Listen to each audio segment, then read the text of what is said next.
Hello friends, welcome to Spice and Soul Kitchen. ప్రతిరోజు అదే ఇడ్లీ అదే దోశ అంటే బోర్ కొడుతుంది కదా. కేవలం 10 నిమిషాల్లో చాలా తక్కువ ఇంగ్రీడియంట్స్తో బయట క్రిస్పీగా లోపల సాఫ్ట్గా ఉండే ఒక హెల్దీ దోశ చేయొచ్చు అంటే నమ్ముతారా? అందులోనూ ఈ దోశకి పప్పు నానబెట్టాల్సిన అవసరం లేదు, పిండి పులియబెట్టాల్సిన అవసరమూ లేదు. చివర్లో నేను చెప్పే ఒక చిన్న టిప్ ఫాలో అయితే మీ దోశ కూడా పర్ఫెక్ట్గా హోటల్ స్టైల్లో వస్తుంది. కాబట్టి వీడియోని చివరి వరకు మిస్ చేయకుండా చూడండి. ముందుగా ఒక మిక్సింగ్ బౌల్ తీసుకొని అందులో 1 కప్పు రాగి పిండి, 1/2 కప్పు బొంబాయి రవ్వ, 1/2 కప్పు పెరుగు యాడ్ చేసుకొని బాగా మిక్స్ చేసుకోవాలి. రుచికి సరిపడా సాల్ట్ కూడా యాడ్ చేసుకొని పిండిని బాగా మిక్స్ చేసుకోవాలి. ఈ మూడింటిని ఇలా కొద్దిగా కలుపుకుంటూ ఈ మిక్చర్ని బాగా కలిపిన తర్వాత మళ్ళీ కొద్దిగా వాటర్ యాడ్ చేసుకుంటూ మన దోశ కన్సిస్టెన్సీకి వచ్చేలాగా బాగా మిక్స్ చేసుకోవాలి. రాగులు లేదా రాగి పిండిలో కాల్షియం ఎక్కువగా ఉంటుంది కాబట్టి మన ఎముకలకి చాలా మంచిది. అండ్ మన బ్లడ్లో ఐరన్ లోపం ఉన్నా కూడా అది కూడా ఇంక్రీజ్ చేయడానికి చాలా బాగా ఉపయోగపడుతుంది. స్క్రీన్ మీద చూపిస్తున్నట్లుగా కొద్దిగా వాటర్ యాడ్ చేసుకుంటూ పిండిలో ఎక్కడ ఉండలు లేకుండా కొద్దిగా వాటర్ యాడ్ చేసుకుంటూ కలుపుకోవాలి. మరి తిక్గా కలుపుకోవద్దండి. మామూలుగా నార్మల్ దోశకి మనం ఎలా బ్యాటర్ రెడీ చేసుకుంటామో అదే కన్సిస్టెన్సీలో రెడీ చేసుకోండి. ఇలా రెడీ చేసుకున్న బ్యాటర్ని ఒక 10 to 15 minutes పక్కన పెట్టేసేయండి. ఇలా నానబెట్టడం వల్ల పిండి స్మూత్గా తయారవుతుంది, మనకి దోశ కూడా చాలా బాగా వస్తుంది.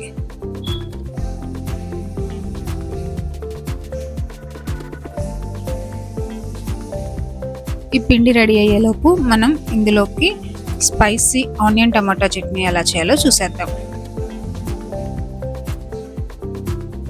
ముందుగా దీనికోసం ఒక ప్యాన్ తీసుకొని అందులో 2 టేబుల్ స్పూన్లు ఆయిల్ యాడ్ చేసుకోండి. అందులో ఒక మీడియం సైజు ఆనియన్ కట్ చేసుకొని ఆ పీసెస్ యాడ్ చేసుకోండి. తర్వాత 2 టమాటాలు 8 పీసెస్గా కట్ చేసి ఇలా యాడ్ చేసుకోండి. మీ కారానికి తగ్గట్టుగా 4 లేదా 5 పచ్చిమిర్చి, 2 ఎండుమిర్చి, 1 స్పూన్ పచ్చిశనగపప్పు, 1 స్పూన్ మినప్పప్పు, 4 లేదా 5 వెల్లుల్లి రెబ్బలు యాడ్ చేసుకోవాలి. వెల్లుల్లి రెబ్బలు యాడ్ చేసిన తర్వాత చిన్న అల్లం ముక్క కూడా యాడ్ చేసుకొని ఇవన్నీ బాగా మగ్గించుకోవాలి. మగ్గిన తర్వాత లాస్ట్లో జస్ట్ ఒక 30 seconds ముందు ఇలా కొత్తిమీర యాడ్ చేసుకొని మళ్ళీ మగ్గించుకోండి. టమాటా ఆనియన్ అంతా మగ్గిన తర్వాత మిక్సీ జార్లోకి తీసుకొని చల్లార్చుకొని రుచికి సరిపడా సాల్ట్ యాడ్ చేసుకొని ఇలా గ్రైండ్ చేసుకోవాలి. మనం ఆల్రెడీ ఆయిల్లో మగ్గించాం కాబట్టి తాలింపు అవసరం లేదండి, కావాలనుకుంటే వేసుకోవచ్చు. ఈ చట్నీ ఈ దోశకి పర్ఫెక్ట్ కాంబినేషన్. ఇప్పుడు మన రాగి దోశ పిండి రెడీ అయిపోయింది కదా. ఇప్పుడు ఈ బ్యాటర్లో కొద్దిగా కొత్తిమీర, 2 పచ్చిమిర్చి ఇలా చిన్నగా కట్ చేసుకొని యాడ్ చేసుకోండి. 1 స్పూన్ జీలకర్ర కూడా యాడ్ చేసి పిండిని బాగా మిక్స్ చేయండి. రాగి పిండి లేదా రాగులలో కాల్షియం ఎక్కువగా ఉంటుంది కాబట్టి మన బోన్స్ గట్టిపడడానికి చాలా బాగా పనిచేస్తుంది. డయాబెటిక్ ఉన్న వాళ్ళు కూడా తినచ్చు. ఇప్పుడు పెనం బాగా వేడైన తర్వాత మంటను మీడియం ఫ్లేమ్లో పెట్టుకొని ఒక గంటెతో ఇలా పిండిని తీసుకొని నిదానంగా స్ప్రెడ్ చేసుకుంటూ ఇలా వేసుకోవాలి. రాగికి గ్లైసెమిక్ ఇండెక్స్ ఉంటుంది కాబట్టి షుగర్ కంట్రోల్ చేయడానికి, వెయిట్ లాస్ అవ్వడానికి ఇది చాలా బాగా యూజ్ అవుతుంది. రక్తంలో ఉండే షుగర్ లెవెల్స్ని కంట్రోల్ చేస్తుంది. పెరుగులోని ప్రోబయోటిక్స్ పొట్ట ఆరోగ్యాన్ని పెంచుతాయి. బొంబాయి రవ్వ మరియు రాగిలోని కాంప్లెక్స్ కార్బ్స్ మీకు రోజంతా కావాల్సిన ఇన్స్టంట్ ఎనర్జీని ఇస్తుంది.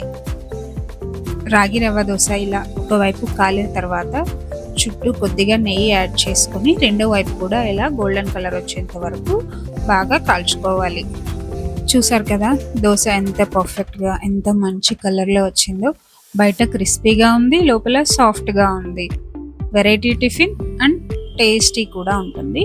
అండ్ హెల్త్ వైజ్ చూసుకున్నా కూడా చాలా బెనిఫిట్స్ ఉన్నాయి. ఇక్కడ ఒక చిన్న టిప్, దోశ పెనం మరీ ఎక్కువగా హీట్ అయితే దోశ సరిగా రాదండి.